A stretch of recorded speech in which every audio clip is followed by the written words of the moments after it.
a building has poor foundation, then the building will definitely fall apart or fall down. The Honorable Mr. Speaker, wise judges, accurate timekeeper, the very, very misguided and confused government side, and my beloved audience.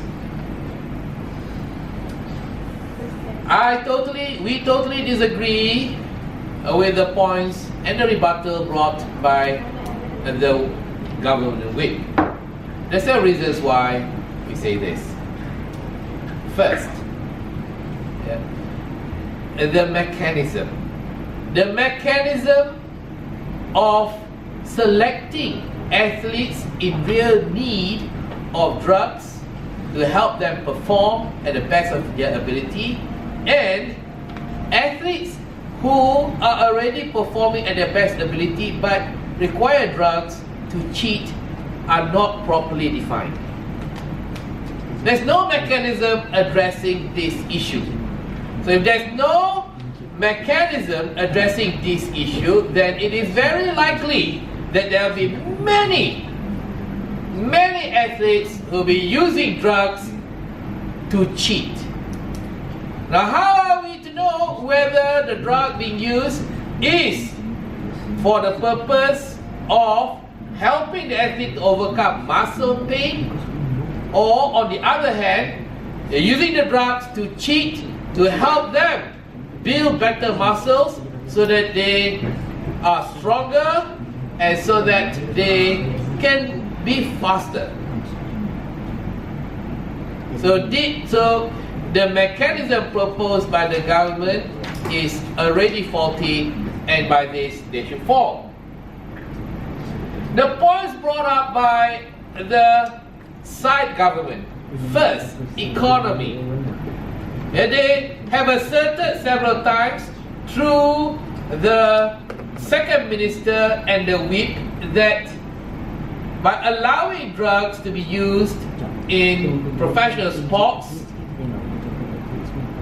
the economy of a country can be enhanced. Now this again is a big lie.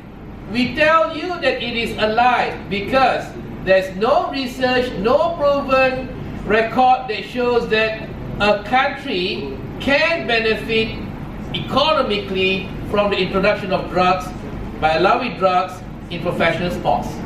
No way. No record whatsoever.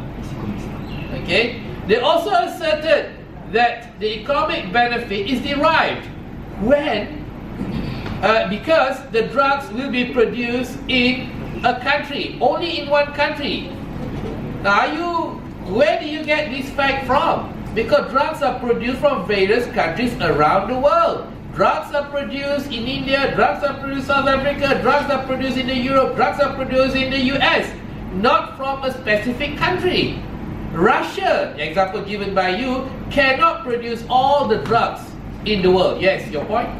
Did you know that Mexico actually benefit from selling drugs to other countries and also their usage of drugs in their country itself? Illegal drugs! Those are illegal drugs! Heroin, cocaine, marijuana. Are you saying that you're going to allow these drugs, psychotropic drugs, in sports? Absolutely no, and you are truly misguided.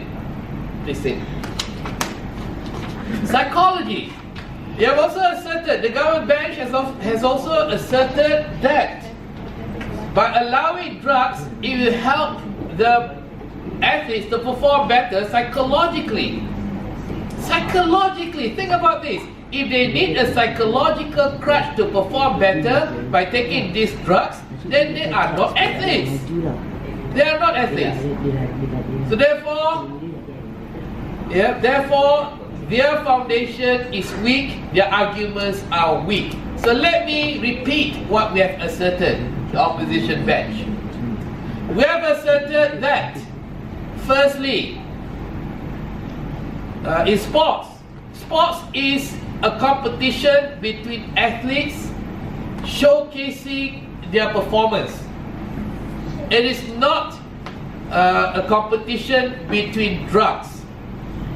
If we allow drugs in sports, it will be a competition between the drug companies. Who can perform the best performance enhancing drugs will be the winner. The second point that we have raised is that sports, in order for it to be exciting, must have human nature. It must be human in nature. Again, we assert that if we allow drugs in sport, the human nature in sports will be destroyed. Will be destroyed. People will be watching to see which drug company can produce the best performance enhancing drugs, instead of the athlete who has trained the best, has disciplined himself in that particular discipline and performed to his level best during the sport event. Therefore, for these reasons, we claim that we have won and that the government has not given us any significant examples or benefits why drugs should be allowed in professional sports. We are very proud to oppose.